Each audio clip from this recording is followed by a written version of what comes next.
Shalom, bertemu kembali dengan Ibu Henry Linda Simanjuntak di video pembelajaran pendidikan agama Kristen dan budi pekerti SMA kelas 12. Shalom anak-anak, selamat pagi. Shalom juga Ibu Linda, selamat pagi Ibu. Shalom Ibu, selamat pagi Ibu Linda Simanjuntak. Sebelum kita memulai pembelajaran, marilah kita berdoa mohon pimpinan Roh Kudus. Topik materi kita hari ini, Gereja dan Multikulturalisme. Bahan Alkitab, Efesus pasal 2 ayat 11-21 dan Galatia pasal 3 ayat 26-28. Indikator dari materi kita hari ini, yang pertama, mengadakan observasi di gereja masing-masing mengenai sikap gereja terhadap multikulturalisme.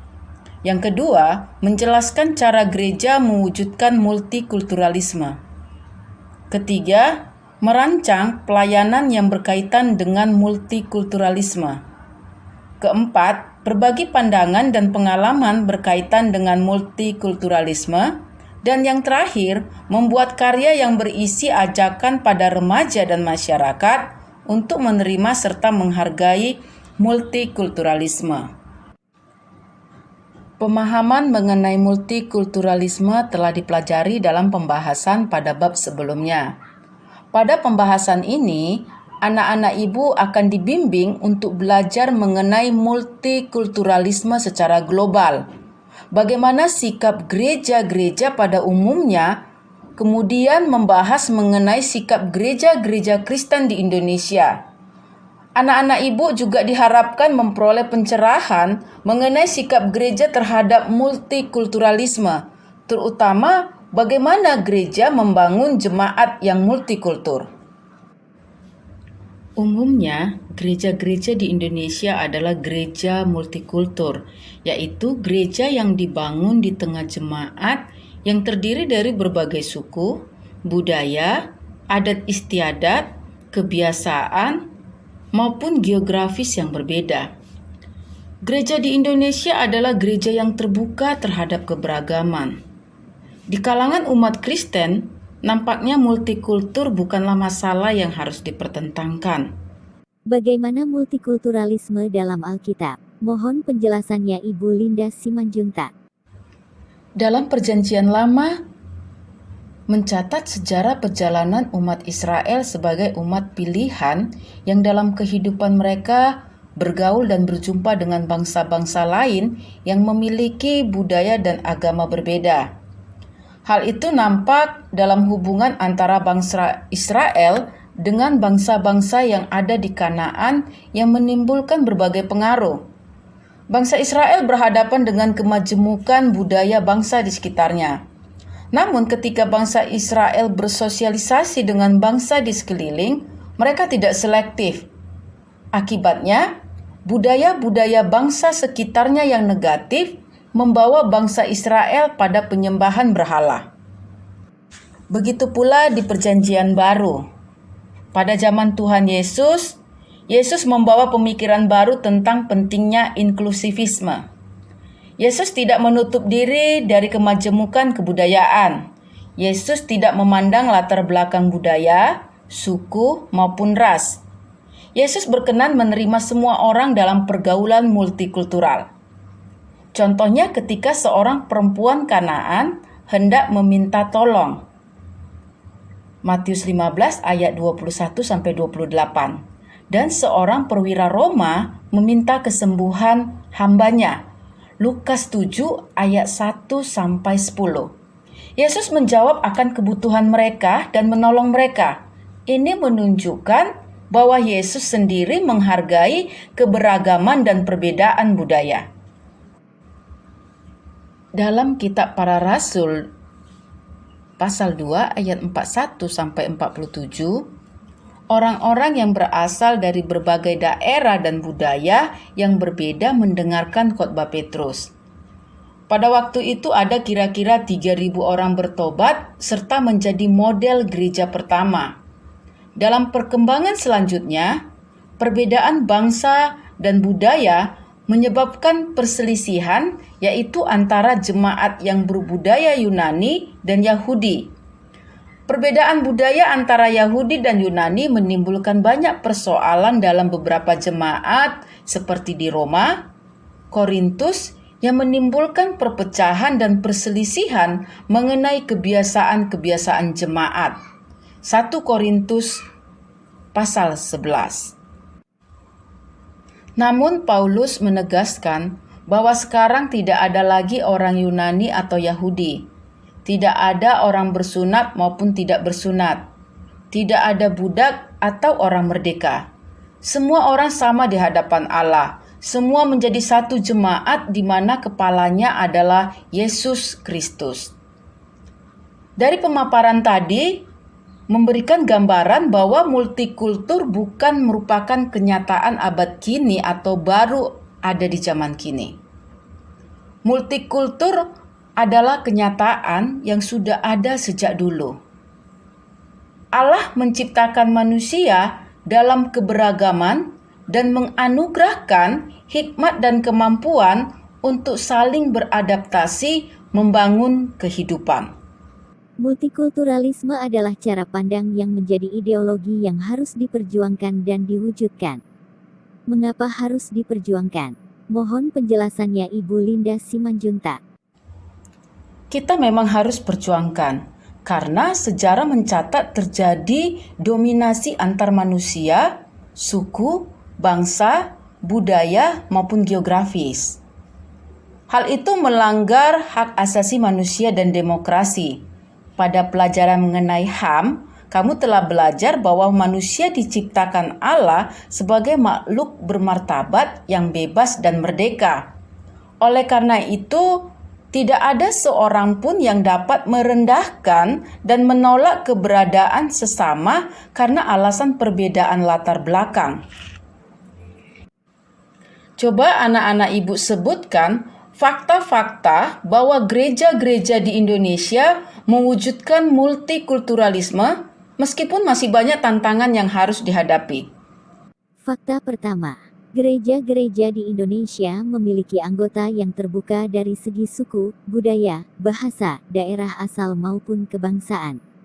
Demikian pendapat saya Ibu Linda Simanjuntak. Fakta kedua, gereja-gereja di Indonesia mengadopsi beberapa unsur budaya lokal yang dimasukkan ke dalam liturgi ibadah. Demikian Ibu Linda. Fakta berikutnya, berbagai pelayanan gereja ditujukan bagi masyarakat secara umum tanpa memandang daerah asal, budaya, adat istiadat, kelas sosial dan agama. Demikian dari saya Ibu Linda Simanjuntak. Fakta lainnya, banyak gereja yang kini melakukan studi-studi kebudayaan untuk menggali kembali unsur-unsur budaya yang terancam hilang dari masyarakat. Demikian pendapat saya Ibu Linda Simanjuntak. Fakta berikutnya, gereja-gereja di Indonesia membangun dialog dan kerjasama dengan umat beragama lain, khususnya di bidang kemanusiaan dan keadilan. Demikian Ibu Linda Simanjuntak. Benar sekali jawaban dan pernyataan anak-anak ibu. Yesus menjadikan multikultur sebagai wacana perjumpaan antar manusia yang dapat bergaul dan bekerja sama dalam kasih. Mengenai sikap Yesus, kita dapat mencatat beberapa pokok pikiran dari Hope S. Anton dalam kaitannya dengan multikulturalisme. Antara lain, pertama, kesetiaan Yesus ditujukan kepada Allah, bukan kepada lembaga maupun praktik agama yang sudah turun-temurun dilaksanakan. Konsekuensi dari sikap itu adalah Yesus mengasihi manusia tanpa kecuali. Kemanusiaan, keadilan, dan perdamaian amat penting baginya. Itulah cara Yesus memperlihatkan kesetiaannya kepada Allah. Kedua, kasih dan solidaritas Yesus ditujukan bagi semua orang tanpa kecuali. Orang dari berbagai suku, tradisi, budaya, bahkan yang tidak mengenal Allah yang disembahnya pun ditolong oleh Yesus. Itulah wujud kesetiaan Yesus pada Allah. Ketiga, Yesus memperkenalkan visi baru mengenai komunitas baru di bawah pemerintahan Allah. Sebuah komunitas yang melampaui berbagai perbedaan latar belakang, yang memiliki hubungan-hubungan yang baru di mana tidak ada lagi laki-laki maupun perempuan, budak ataupun orang merdeka, orang Yahudi maupun Yunani, semua orang sama di hadapan Allah dan memiliki tempat yang sama penting dalam komunitas baru yang terbentuk karena kedatangan Yesus. Yang keempat, kita juga belajar dari Yesus bahwa walaupun identitas pribadi, rasial, suku, kelas sosial maupun keagamaan merupakan kenyataan sosiologis, namun yang lebih penting adalah bagaimana dalam segala perbedaan yang ada, umat manusia memuliakan Allah dengan melakukan kehendak-Nya. Yang terakhir, melakukan kehendak Allah dapat dilakukan dalam kemitraan dengan orang lain, baik itu sesama orang Kristen maupun orang lain yang berbeda suku, bangsa, budaya, adat istiadat, bahasa, kebiasaan, status sosial maupun agama. Tidak ada seorang pun manusia yang mampu melakukan berbagai hal sendirian. Dalam segala aspek kehidupan, kita membutuhkan orang lain untuk saling mengisi dan saling membantu.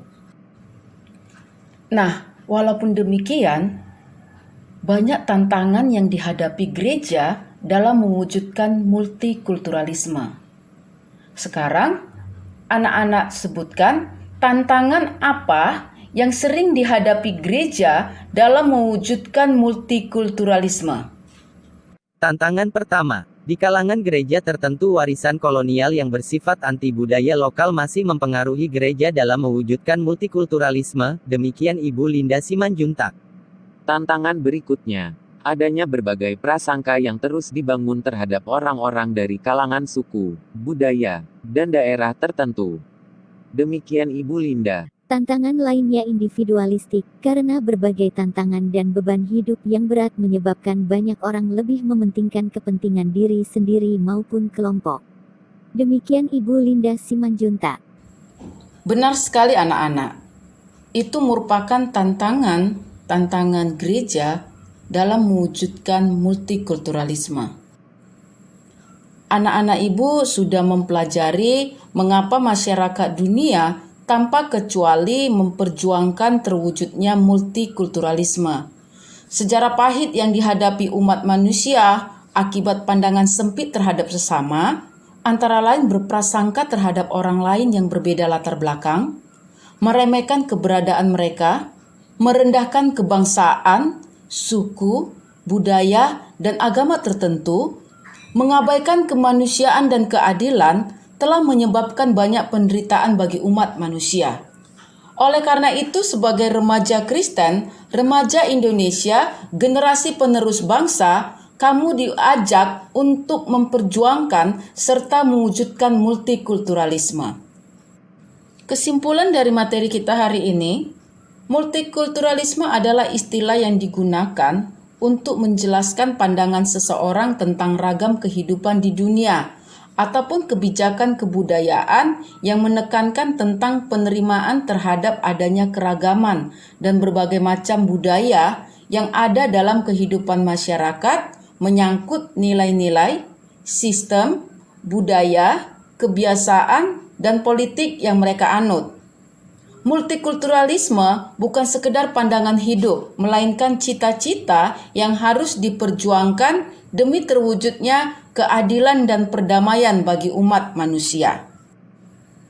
Semua manusia dari berbagai latar belakang, ras, suku, bangsa, budaya, kelas sosial, geografis, dan agama terpanggil untuk proaktif mewujudkan kehidupan multikulturalisme. Remaja sebagai kelompok masyarakat yang sedang bertumbuh menuju dewasa memiliki tanggung jawab untuk mewujudkan kehidupan multikulturalisme. Perjuangan itu merupakan bagian yang tak terpisahkan dari iman kepada Allah di dalam Yesus Kristus. Sampai di sini pertemuan kita hari ini, sampai bertemu kembali di pertemuan berikutnya. Kiranya Roh Kudus menolong dan memampukan kita melakukan apa yang kita pelajari pada hari ini di dalam kehidupan kita sehari-hari. Shalom, Tuhan Yesus memberkati kita semuanya. Terima kasih Ibu Linda Simanjuntak, Tuhan Yesus memberkati Ibu. Terima kasih Ibu, Tuhan Yesus memberkati Ibu Linda. Terima kasih sudah menyaksikan video pembelajaran pendidikan agama Kristen dan budi pekerti SMA kelas 12 yang dibawakan oleh Ibu Henry Linda Simanjuntak. Semoga bermanfaat dan jadi berkat bagi semua. Jangan lupa like dan subscribe juga share serta beri komentar yang positif.